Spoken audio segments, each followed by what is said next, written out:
What is up, Classic WoW gamers? My name is Staysafe, and I will be your host for today's episode of Classic WoW Drama. Today, we have exactly 10 minutes of drama to talk about. Let's get right into it. How convenient.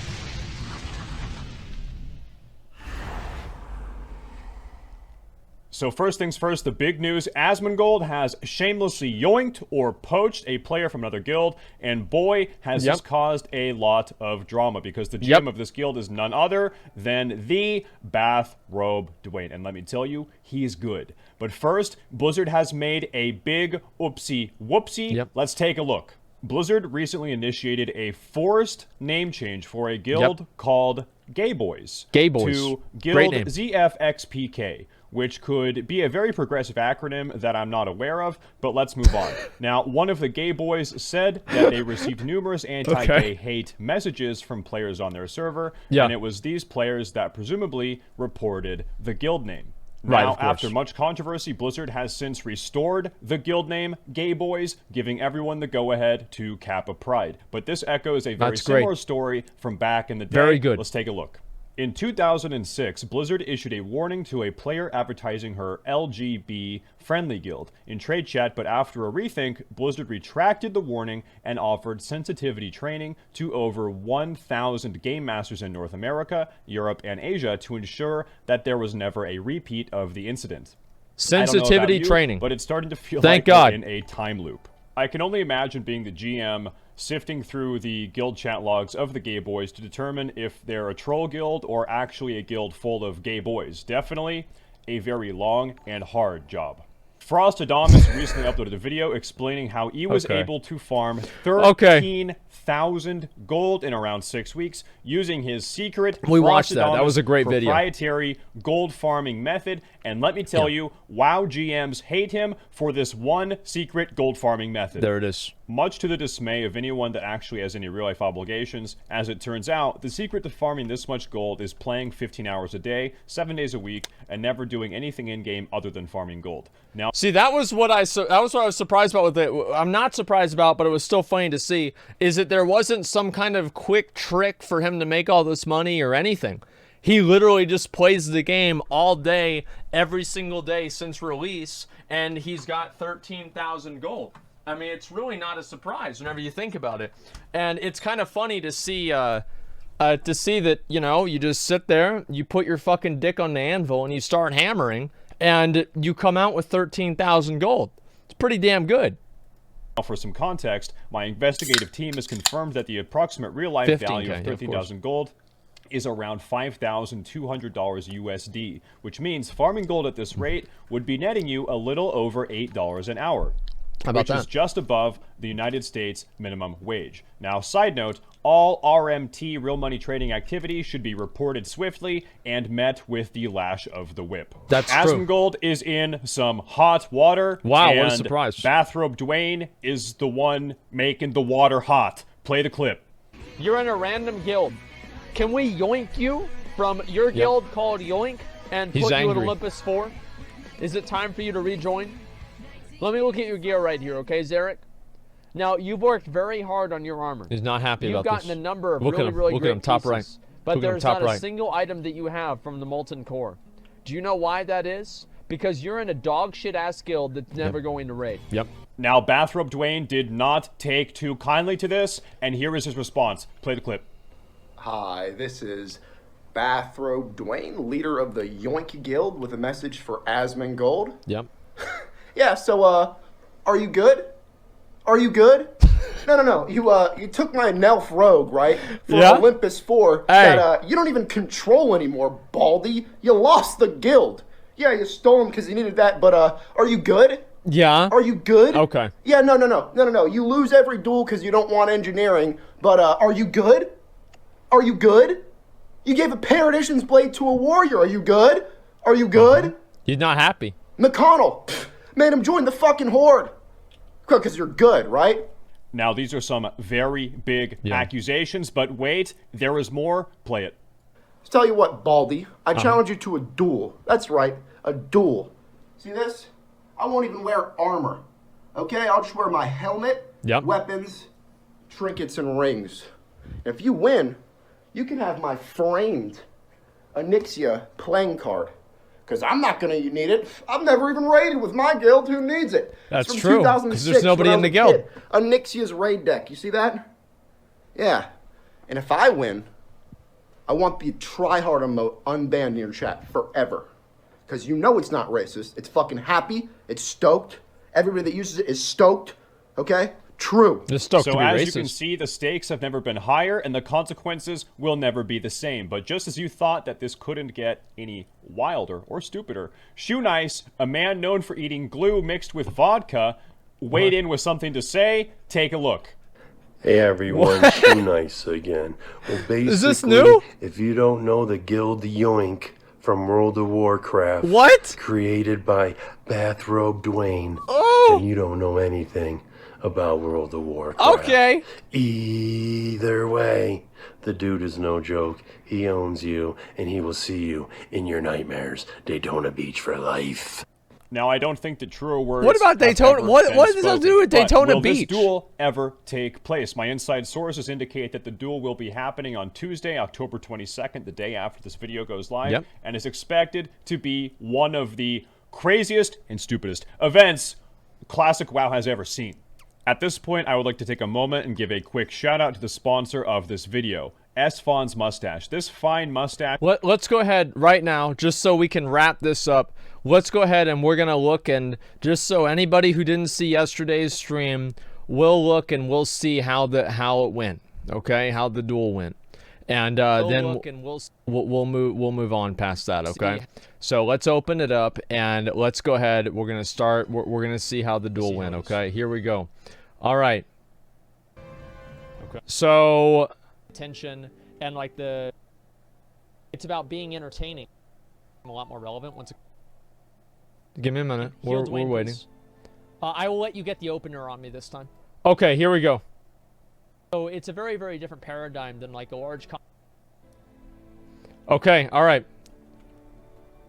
Here's the duel.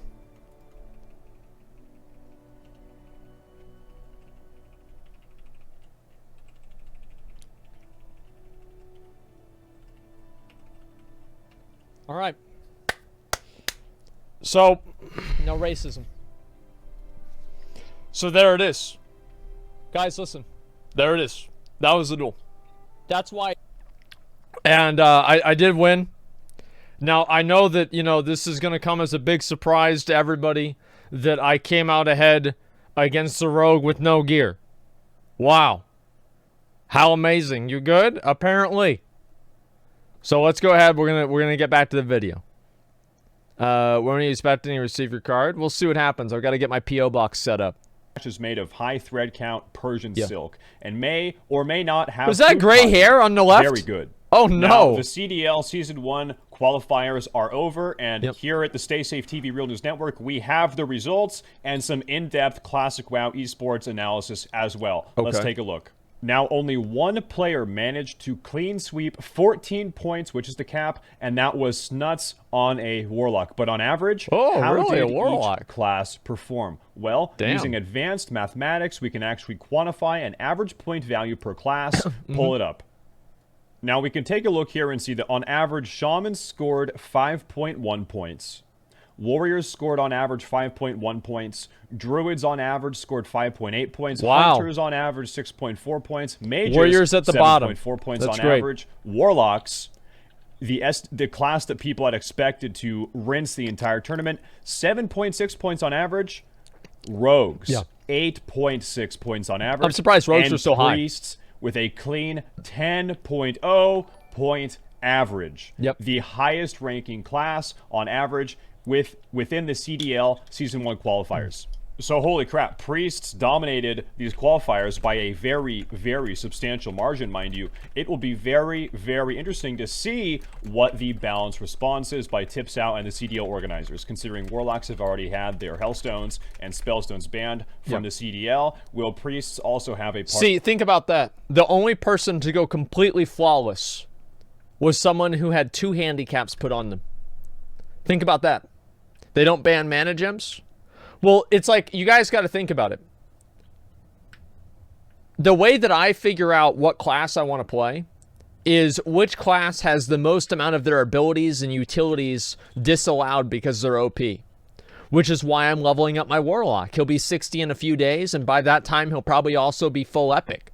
It's also nuts. You're right. I think that Warlocks have maybe a higher skill cap, and Priests maybe have like a lower skill cap, but, or maybe I don't know about a lower skill cap, but I think that Priests have a higher skill ceiling. Like, it's easier to play a Priest well than it is to play a Warlock well. But I think that, you know, at a very, very high level, it's very hard to say which one's actually better. Fear and Dawn. Yeah, it depends.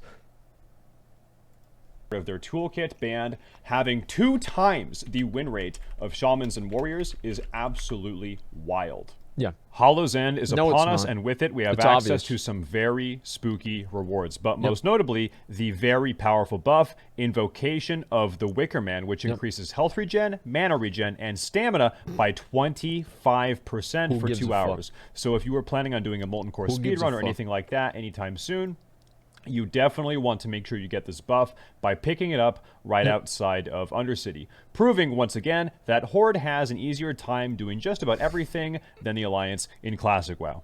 Recently, Blizzard opened more free character transfers.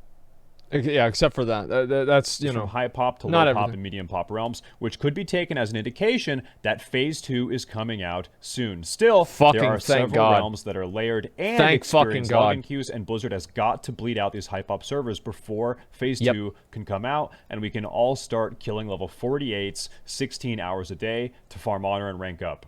This also raises the discussion about paid server transfers. Should Blizzard offer this option, and if so, when? This seems to be a very common discussion or topic at the moment among several Classic WoW forums, and in my opinion, I think they should offer this down the road at some point, but definitely not right now. Right, I totally fucking agree. I think it'd be a terrible decision for Blizzard to do that, because what's going to happen is people are all going to migrate to mega servers. That's what's happened in retail. I think that at the beginning, in order to make sure that servers stay stable and, you know, certain servers don't die out or anything like that, they should only allow servers that have high pops to transfer over to low pop servers. That's it. And anything else besides that, I feel would not be healthy for the game. Well, I pretty heavily speculate that there would be more players trying to transfer to high pop servers than players trying to transfer off of high pop servers, which would work contrary to the goal of dwindling down these high pop servers so we can get rid of layering as soon as possible and move on to Phase 2 in the next couple months. That would be amazing. Guys, that is going to wrap up this video. Make sure to subscribe, hit the bell, find me on Twitch, check all the links out below in the video description, or leave a comment as well. That would be great. If you would like to submit a story for a future video, make sure to join my Discord and either DM me or post the story or the link or whatever you have in the drama channel in the Discord. As always, thank you for tuning in to the Stay Safe Real News Network, and stay safe. Okay.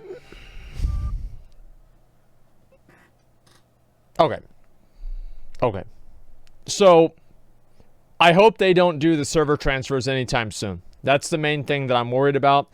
Obviously, you know, this kind of sorted itself out, as we all know. And let's see what else besides that. The Gay Boys Guild, everything like that, you know, that's more complex. I don't want to get too much into that. We already had like an hour talking about that already. The CDL, the only thing that surprised me here is that Warriors weren't lower. I don't know how bad you have to be to lose to a Warrior. I feel like almost every Warrior, like, if you're good at your class, you can always beat a Warrior if you don't make mistakes. And it's kind of like your game to lose. But, you know, I guess not for certain people. What a shocker. Yeah. Okay, just give me 1 second here. There it is, dude. Yeah. Okay, give me 1 second. I'll look at this. Where's Paladin? That's actually true. That's really true. Yeah, there's no I guess Paladins suck. Oh, jeez. I mean, I'm not... is anybody really surprised? Paladins are fucking terrible. So, I mean, I don't know. Like, it's not a surprise to me at all. I mean, Paladins suck, and, you know, it's the way it goes. Okay, guys? Yeah, it's a Horde-only duel. Yeah, and Paladins aren't good enough to be in the Horde. So, there you go.